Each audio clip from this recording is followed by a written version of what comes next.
What if everything you've been told about death is only part of the story?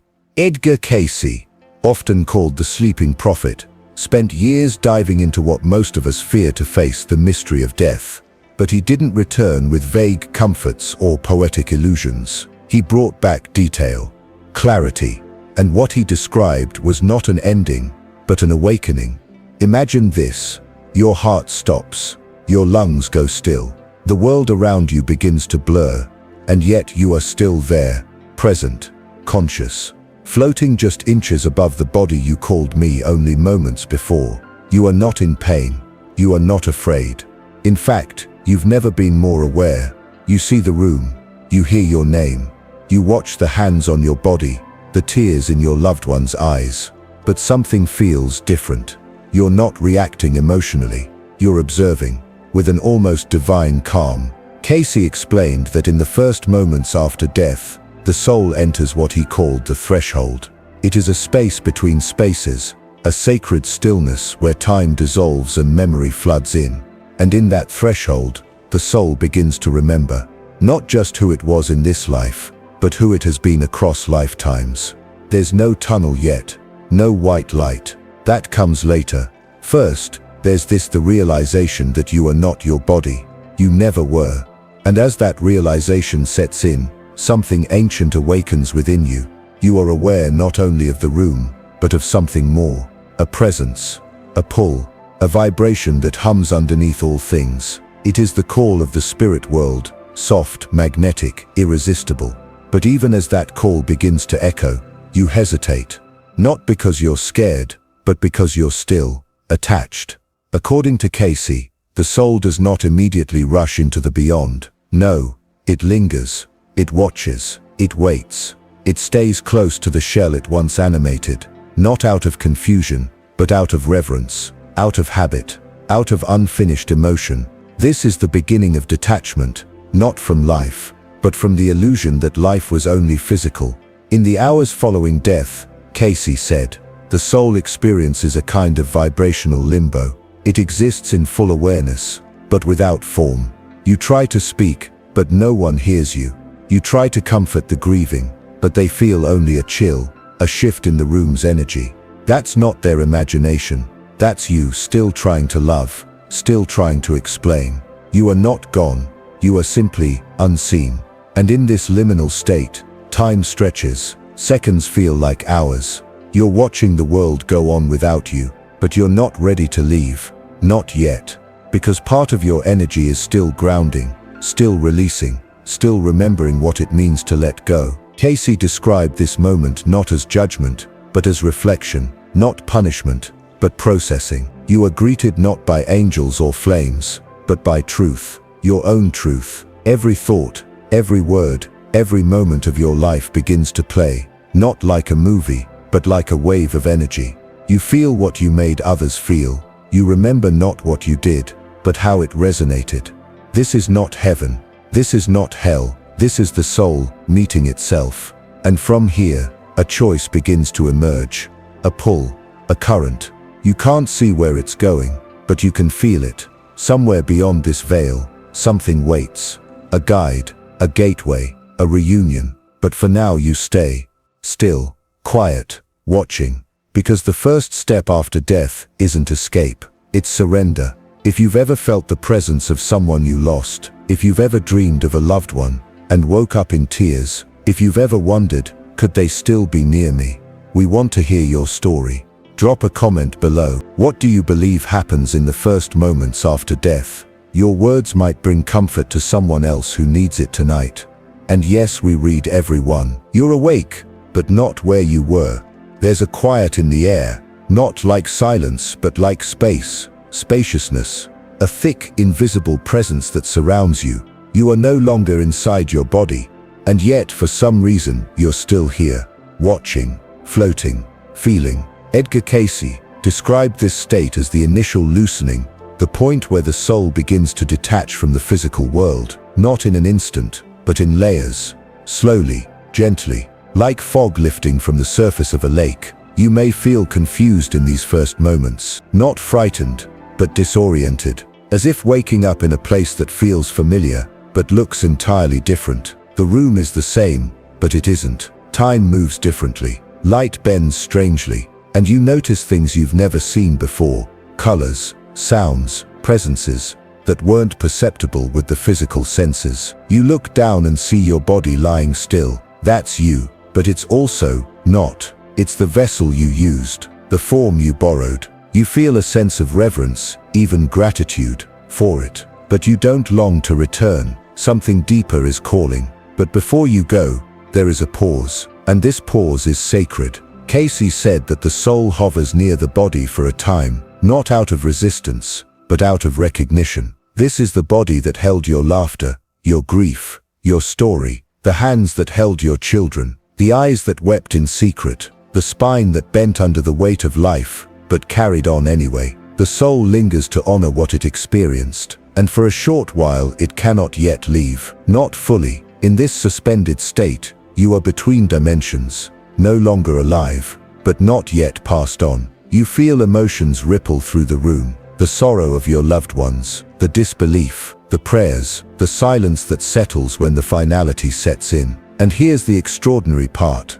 You can feel them, their pain, their thoughts, their longing, not in words but in waves. You try to reach out, to say I'm okay, to whisper I'm still here, but the communication doesn't land, unless someone in the room is open. Cayce often described that in this phase, those who are spiritually sensitive, empaths, intuitives, children, might feel a presence, a brush of cool air, a rush of emotion, the unmistakable knowing that you are not alone. This is not coincidence. This is not imagination. This is connection. And then comes the shift. As hours pass, a soft current begins to form. You start to feel pulled, gently, but firmly, not against your will, but beyond your control, a magnetic draw away from the earth plane, toward what Cayce described as the lighted tent. You aren't alone. There are others here, not people exactly, not guides yet either, just consciousness, other souls in the in-between.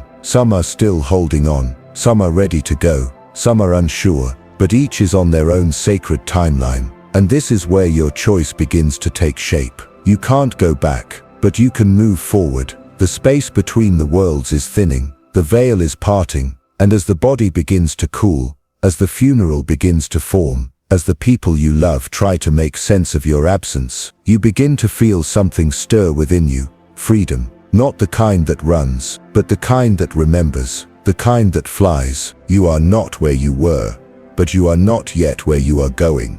This is the middle, the waiting room between worlds, a state Cayce called the in-between, not because it's empty, but because it's filled with choice.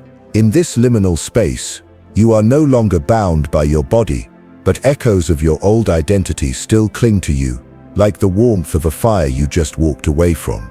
You know you've crossed something profound, but the full gravity of that crossing hasn't fully landed yet. Cayce described this stage not as punishment or purgatory, but as clarity without ego. For the first time in your soul's memory, you are able to look at your entire life with absolute honesty, not through the filter of pride or shame, but through energy, through resonance. And what you feel in this moment is everything. The words you spoke, the moments you held back love, the times you gave more than you had, the choices that seemed small but shaped destinies. They rise, not to haunt you, but to be seen, to be honored, to be integrated.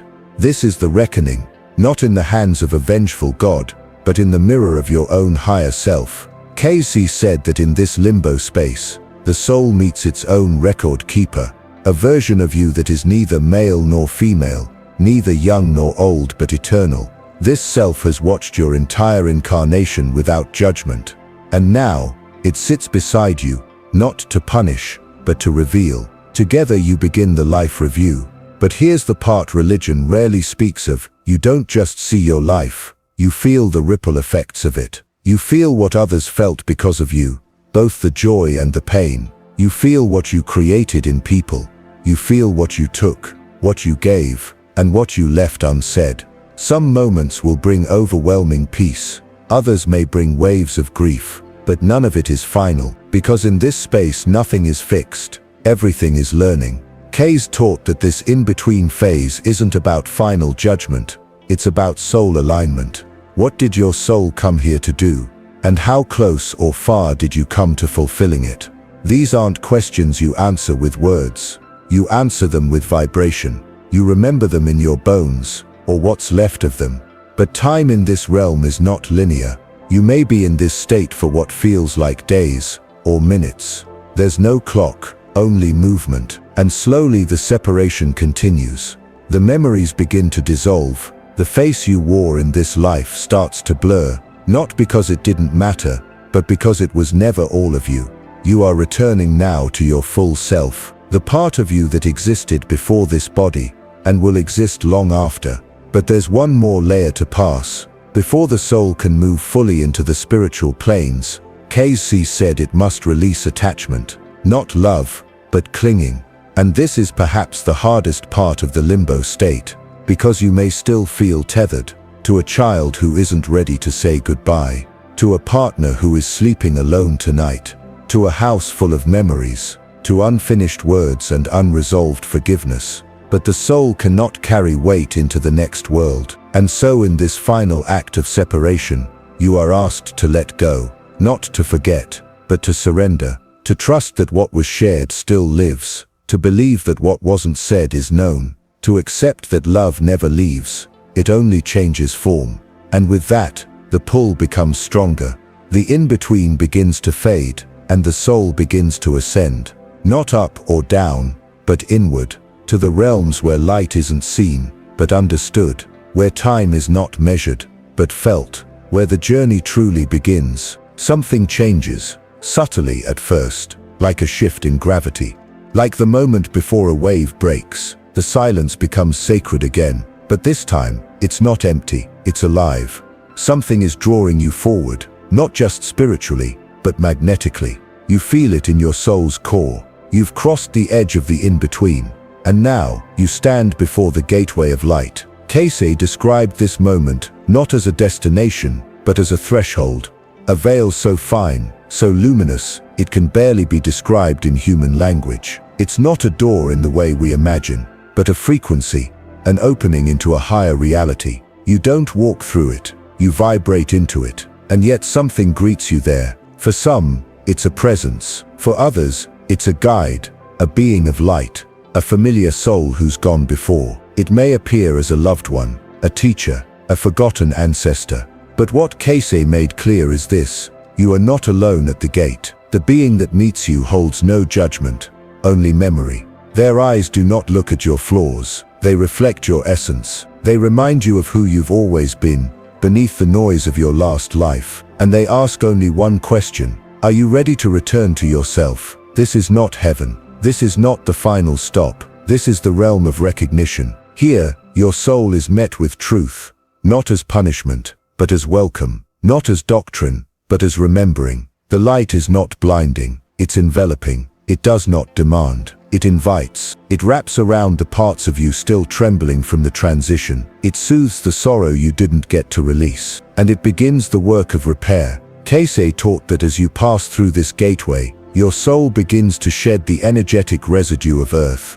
Fear, guilt, attachment, illusion. These fall away like old clothes, not because they didn't matter, but because they were never meant to be permanent. You begin to feel lighter, clearer. The grief of who you were starts to lift. The pressure to explain, to justify, to be anything other than pure soul vanishes. You are not dissolving, you are becoming whole. For some souls, this phase moves quickly. For others it lingers, depending on what remains unresolved, depending on how tightly you held onto your identity, your stories, your control. But no one is rushed here. There is no clock ticking. There is only light. And through this light, Cayce said, your next journey is revealed, not forced upon you, but chosen. You begin to see the patterns of your soul across lifetimes. You remember your purpose, not as a job or a title, but as a vibration, a frequency you came to embody, to express, to evolve. And if the soul is ready,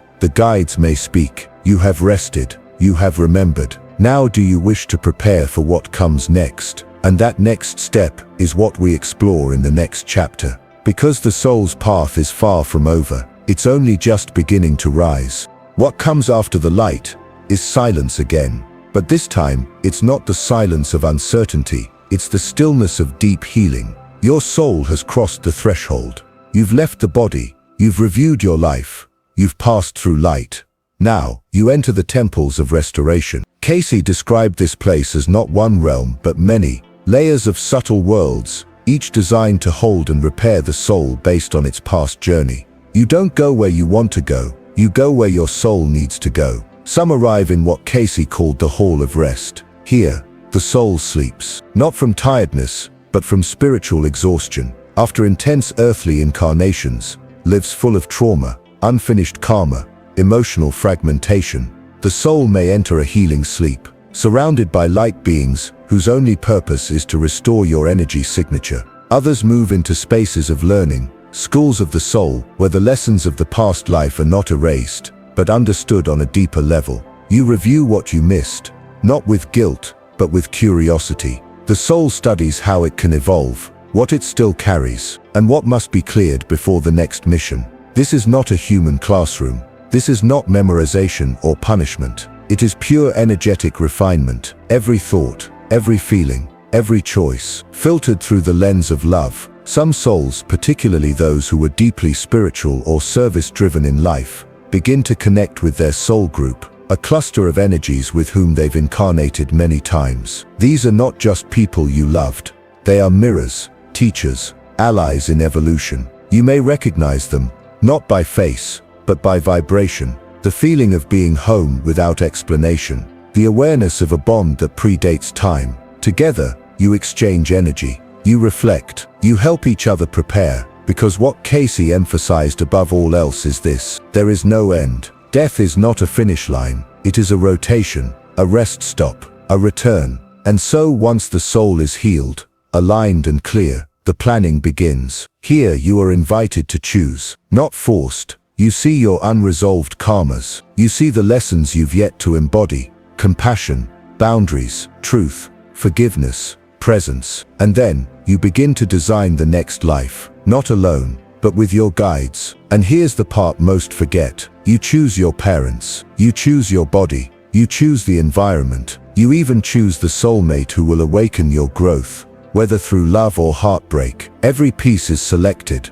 not randomly, but with sacred precision. Will this experience help me evolve? Will this pain open me? Will this joy remind me of the truth? These are the questions the soul asks. These are the foundations upon which lifetimes are built. And in the next chapter, we'll explore that design, the sacred blueprint your soul creates. Before you take your first breath again, you've healed, you've remembered, you've rested. Now, you begin to plan. But this isn't planning the way we understand it on Earth. It's not about career paths, bank accounts, or superficial status. It's about vibration, about aligning with the experiences your soul still craves, not because it lacks, but because it longs to express its full potential. Cayce described this phase as a meeting of energies, a sacred council where your guides, your higher self, and members of your soul group gather to co-create your next chapter, not with force, but with love. They ask you questions like, what did you not get to express in your last life? Where did you hold back?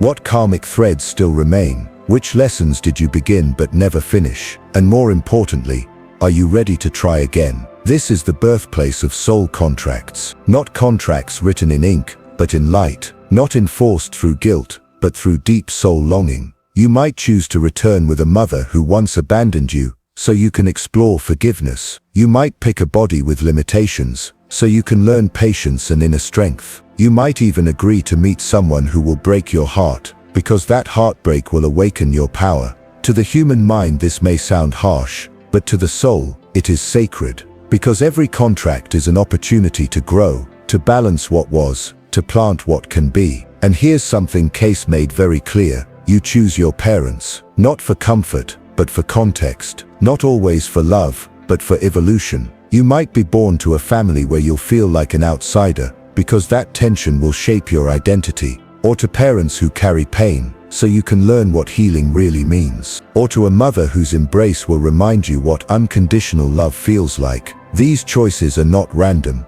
They are encoded with intention. Your soulmate may also be part of this design, not necessarily to complete you, but to activate you. Cayce often spoke of soulmates not as fantasy lovers, but as spiritual mirrors, people who challenge you, stretch you, teach you, or remind you of what you've forgotten about yourself. Some soulmates stay for a lifetime, some come and go like storms, but all of them are part of the plan. And what of your purpose? That too is designed carefully. It's not a job title, it's a frequency. It's the energy you came to embody in this life. Maybe it's compassion, maybe it's truth, maybe it's courage, softness, clarity, faith. Whatever it is, it becomes your soul imprint. And your entire next life is built around giving you the space to express it. Even the hard parts, especially the hard parts. Because the soul doesn't seek comfort, it seeks completion. And when all the pieces are aligned, when your contracts are made, your body chosen,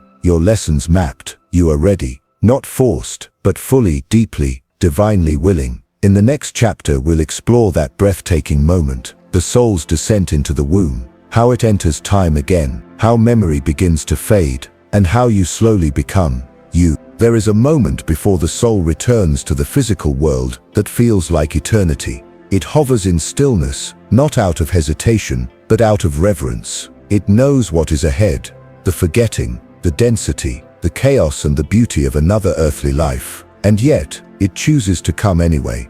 Edgar Cayce described this return not as falling, but as folding inward, the soul entering time, space, gravity, memory and matter. And it doesn't happen all at once. The descent is layered, gentle, sacred. It begins in the womb, but not necessarily at conception. Cayce explained that the soul may enter the developing body at various stages, depending on its readiness and purpose. Some come early, bonding with the mother's energy even before she knows she's pregnant. Others wait. They hover near. They study the vibrational environment of the parents, the future home, the ancestral energy. And then, when everything aligns, they enter. Not with noise, not with drama, but with a silence so ancient, it bends the air around it. This moment, the soul's merging with the forming body, is one of the most mystical events in existence. It brings with it the entire memory of its previous incarnations, its spiritual lineage, and the blueprints designed in the higher realms. At that moment,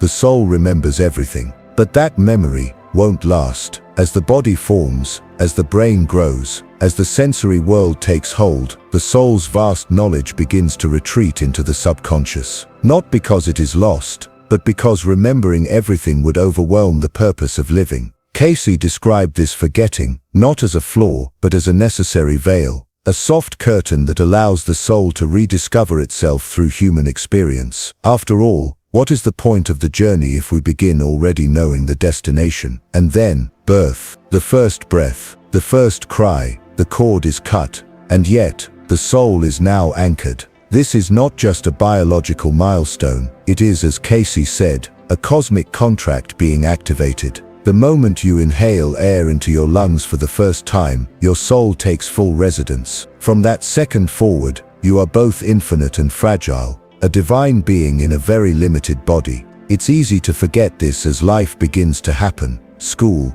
pain, family, heartbreak. But within every human life is a thread, a golden pulse of memory that never dies. You might feel it in déjà vu, in the way your body tenses in certain places, in the way a scent can bring tears without logic, in your dreams, in your intuition. That's the soul, knocking. But there's more, because even though you forgot the upper realms, you did not return alone. Cayce said each soul returns with guides, beings of light who don't interfere with free will, but gently nudge, protect, whisper. Their presence is subtle, a calming sense when danger is near, a surge of courage you didn't expect, a sign, a symbol, a number that repeats until you finally listen. And there is your soul group, those who have walked beside you lifetime after lifetime. Some come as lovers, some as family, some as strangers who simply change your life with one encounter. And yes, even your enemies, those who challenge you most, may be part of that soul agreement. This is why Cayce insisted,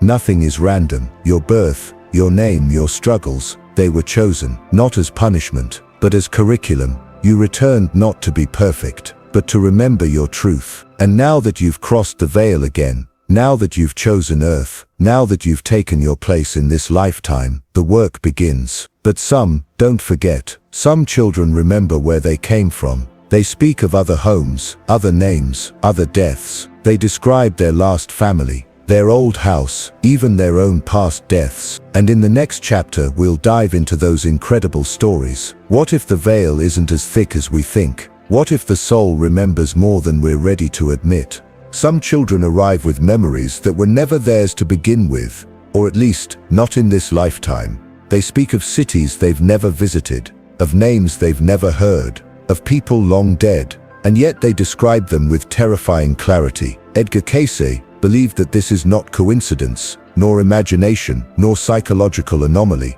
It is memory, soul memory, slipping through the veil before it has fully sealed. He explained that the soul, in some cases, brings fragments of its past lives into the present body, especially if the previous life ended suddenly, or with emotional intensity. In those cases, the detachment phase may be incomplete, and the soul, still vibrating with the energy of its former identity, may imprint that information into the new body. Most of us forget completely, but some children don't. They cry when taken to certain places. They fear water with no explanation. They call their parents by unfamiliar names. They wake from dreams that feel more real than waking life. Cayce said this happens most often between the ages of 2 and 7, before the conditioning of the world, before language overtakes intuition, before reality becomes rigid. And what's even more remarkable, these children often carry unresolved karmic energy, unfinished business from another life that now asks to be healed in this one. Sometimes it's a talent that emerges suddenly, a musical gift, a language they've never studied. Sometimes it's a fear that seems irrational, until it's traced back to a death they once experienced. In one of Cayce's documented readings, he described a child who refused to sleep in a bed. He would cry endlessly, pointing to the floor. Later, his parents learned through a Cayce session that in his most recent life he had been killed while lying in bed during a home invasion. That trauma lived on, not in his conscious mind but in the subtle language of his soul. Cayce taught that these memories are not meant to haunt us, they are meant to awaken us, to remind us that we are more than this moment, that we have come far, and will go farther still. And while not every child remembers clearly, many carry echoes, emotional residues that don't quite fit their current life story. As parents, caregivers, or simply spiritual beings witnessing this world, our task is not to dismiss these signs but to honor them, to ask gently, to listen without fear, to hold space for the miraculous possibility that this soul is older than we can imagine. But there's more. Sometimes these children are not just remembering a past life, they are remembering you. There are countless stories of children describing deceased relatives they never met, or identifying old family photos with uncanny certainty. They recall phrases, places, jokes, details no one taught them. In Cayce's framework, this is not paranormal. It is entirely normal when you understand the continuity of the soul. Some souls return together. They reincarnate as family, again and again. A mother in one life becomes a daughter in the next. A husband returns as a son. A lost sibling is reborn as your child, not by accident, but by soul agreement. These recurring bonds are Cayce's answer to what we often call soulmates or soul families. They're not always romantic. They are karmic, healing, anchoring, and the recognition, it's instant. You look into someone's eyes and feel something ancient, familiar, unspoken. That's not fantasy. That's the soul remembering what the mind cannot name. In the next chapter, we'll go even deeper into how the soul, before returning, selects its next family, its mother, its father, its entry point into time, and how that choice is never random. What if I told you that your mother was not chosen for you, but by you? That before your first breath, your soul stood at a cosmic threshold and selected not just the vessel, but the experience, the karma, the challenge, the love, the loss, everything. According to Edgar Cayce, the soul, before reincarnating, enters a sacred space of review, a place where time bends and choice becomes deeply conscious. There, surrounded by guides and higher beings, the soul observes multiple possible timelines. It sees the parents it might be born to, the environments, the culture, the pain, the growth, and then it chooses. Not always what is easiest, but what is needed. Sometimes the soul chooses a nurturing home to experience safety after lifetimes of trauma. Sometimes it chooses chaos to burn through karmic residue. Sometimes it chooses parents it's known before, returning not to repeat, but to resolve. Cayce described this choice not as emotional, but vibrational. The soul aligns with the energetic imprint of the parents' union. The moment their frequencies merge in intimacy, a spiritual beacon is lit. That signal travels into the astral realm, and the soul, drawn by resonance, not logic, responds. You don't choose based on appearance or wealth. You choose based on soul contract. This is why some children are born into deep poverty and still radiate light, and others, born into abundance, carry inexplicable sorrow. The material world is not the soul's concern. Growth is. Cayce also revealed that sometimes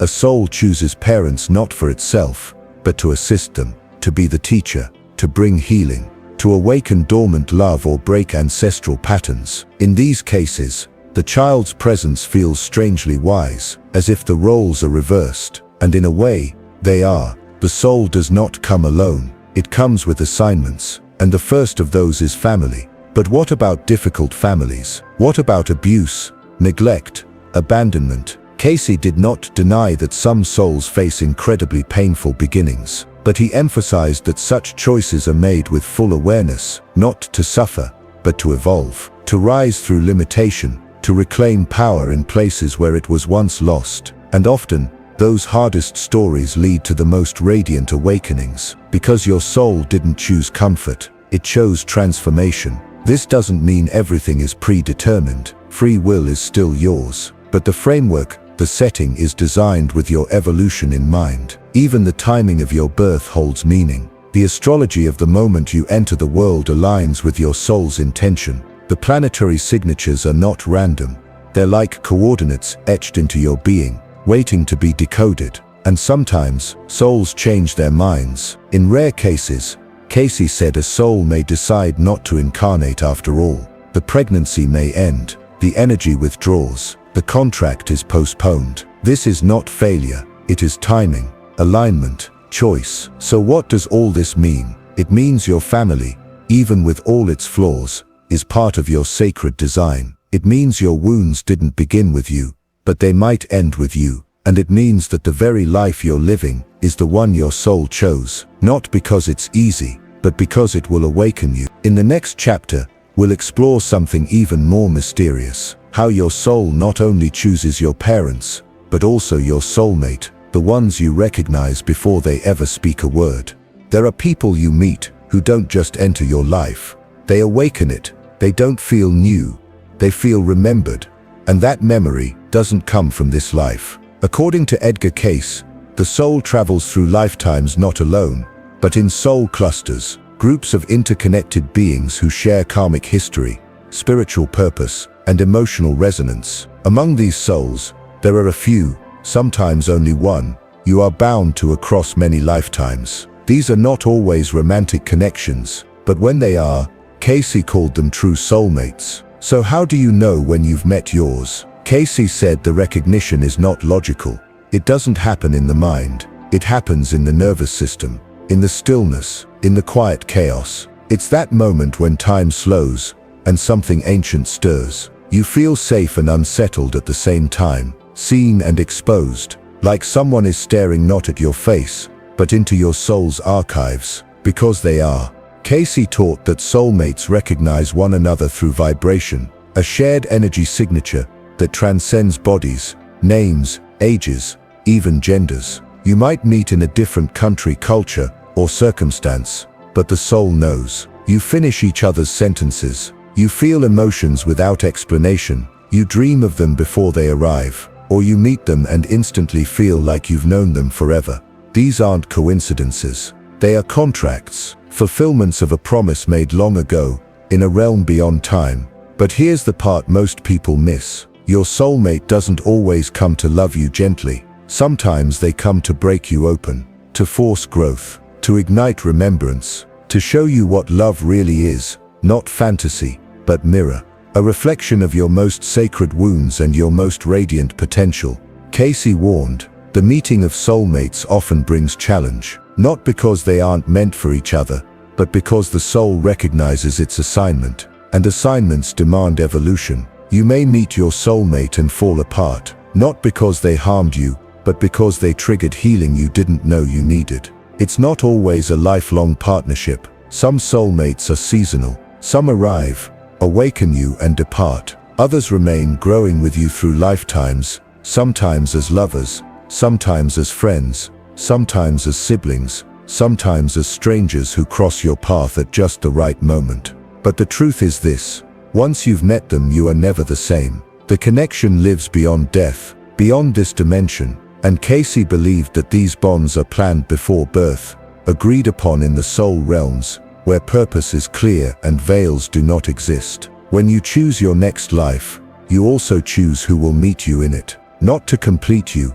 but to activate you. So if you've met someone who feels like a storm and a sanctuary all at once, if you've looked into someone's eyes and felt your entire life rearranged silently, if you've been cracked open by a love that didn't make sense, it might not be about making sense. It might be about remembering something your soul already knows. And if you haven't met them yet, trust the process. Trust your path, because your soul knows the time, the place, the exact moment of crossing, and it will not miss it. In the next and final chapter, we'll explore where all of this leads, what Cayce said about the afterlife journey after the 40 days are complete, and how the soul re-enters the great cycle again. After 40 days, the soul reaches a threshold, not a finish line, but a new frontier. What Edgar Cayce described as the soul's return to source, or its preparation to re-enter the wheel of life. At this point, the soul has already reviewed its past life. It has wandered through memories, reconciled unresolved emotions, and stood face to face with its own truth. Now it stands still, not in confusion, but in clarity. In Cayce's visions, this stillness is sacred. Here, the soul meets its guides, higher self, and soul group to make its next decision. Will it stay in the higher realms to serve and evolve, or will it return to Earth, reborn into a new body, new story, new mission? These are not forced paths, these are chosen. With remarkable clarity, Cayce explained how the soul doesn't just drift into its next life, it designs it. Every major challenge, gift or connection is part of a blueprint, a soul agreement made with the awareness of what will lead to growth. And then comes a final moment of silence, a pause before the descent. The soul looks forward, not back. It doesn't regret, it remembers. Some souls return quickly, others wait lifetimes. Some stay in the higher realms to guide, support, and protect those still living. That whisper you hear when you're lost, that dream you have of someone long gone, it may not be memory, it may be guidance. For Cayce, this was the deeper meaning behind death. It's not departure, it's redirection. The body returns to the earth, but the soul continues wiser, freer, clearer than before. And one day, when your time comes, when you close your eyes for the last time in this world, you will not vanish. You will awaken into a light you've known before, not as a stranger, but as someone finally coming home.